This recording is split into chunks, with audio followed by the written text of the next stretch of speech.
வணக்கம் நண்பர்களே, மீண்டும் ஒரு கதைகளின் உலகம் மூலம் உங்களை சந்திப்பதில் மகிழ்ச்சி. இன்றைக்கு நாங்கள் பார்க்க போகிற ஹெட்டிங் என்னன்னு சொன்னால், உங்கள் உள்ளே பேசுகிற 3 மனங்களை பற்றி பார்க்க போகிறோம். அதே முக்கியமன்றதை நான் பிறகு உங்களுக்கு சொல்கிறேன். அந்த 3 மனங்களில் முதலாவது மனம் ஐடி என்று சொல்கிறது, 2வது ஈகோ, 3வது சூப்பர் ஈகோ. அதை நான் ஒரு சைக்காலஜி தியரி மூலம் உங்களுக்கு எக்ஸ்பிளைன் பண்ணுறேன். அந்த சைக்காலஜி தியரியை உருவாக்கினவற்ற பெயர் சிக்மண்ட் ஃப்ராய்ட் என்பவர். இந்த 3 மனங்களை பற்றி எழுதியிருக்கிறார். அது மிக மிக முக்கியம் எங்களோட வாழ்க்கையில். அதுக்கு முன்னுக்கு நாங்கள் அந்த 3 மனங்களை பற்றி பார்ப்போம். அவர் என்ன சொல்லுகிறார் என்று சொன்னால், ஐடி என்று சொன்னால் இட் என்று சொல்கிறது. எனக்கு இப்போ இது வேணுமென்று சொல்லி அடம் பிடிக்கிற ஒரு மனம். இது பிறந்த நாள்லேருந்தே எங்களுக்கு இருக்கிற மனம். முழுக்க உணர்ச்சி மற்றும் ஆசைகளோடு ஒன்றிணைந்த மனம்.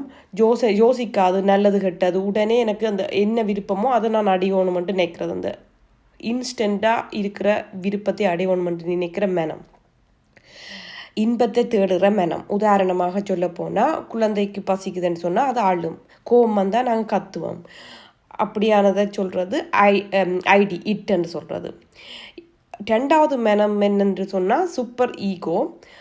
இது சரியோ தவறோன்றதை அனலைஸ் பண்ணும். இது நம்முடைய நெறிமுறை குரலுக்கு ஏற்ற மாதிரி நாங்கள் எப்படி பெற்றோர், சமுதாயம், மற்றும் மதிப்பு மிக்க பழக்க வழக்கங்கள்லேருந்து பழகினமோ அதை எல்லாத்தையும் சேர்த்து ஒரு மோரல் பிரின்சிபல் அடிப்படையில் எங்களை வழி நடத்துகிற ஒரு மனம்தான் சூப்பர் ஈகோ மனம். இதுக்கு உதாரணமாக சொல்ல போனால், நீ கோவப்படக்கூடாது, நல்ல மனிதனாக வாழணும், நீ தவறு செய்யக்கூடாது, நீ சமுதாயத்தில் நல்ல ஒரு பேர் எடுக்கணும் என்று சொல்கிற மனம்தான் இந்த சூப்பர் ஹீரோ மனம். இது ஒரு நீதிபதியாக எங்களை இயக்கி கொண்டு இருக்கும். 3வது மனம்தான் ஈகோ. இது சரி சமநிலை பார்க்குற மனம். இப்போ எங்களோட ஈகோ கூடிச்சுதுன்னு சொல்லினா எப்போவுமே பிரச்சனையாக இருக்கும்.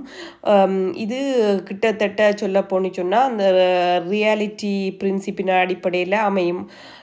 இப்போ எனக்கு ஒரு தப்பு நடந்தேன்டா உடனே நான் என்ன மாதிரி ரியாக்ட் பண்ணுறேன்றத அடிப்படையாக வச்சு அமையும். இல்லை இது தப்பு என்று சொல்லி நாங்கள் வாதாடுவோமே, அதுக்கு முக்கியமான மனம் இந்த இந்த ஈகோ என்கின்ற மனம்.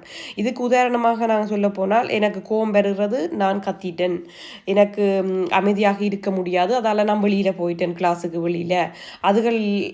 அதுகளோட சம்மந்தப்பட்ட மனம் தான் இந்த ஈகோ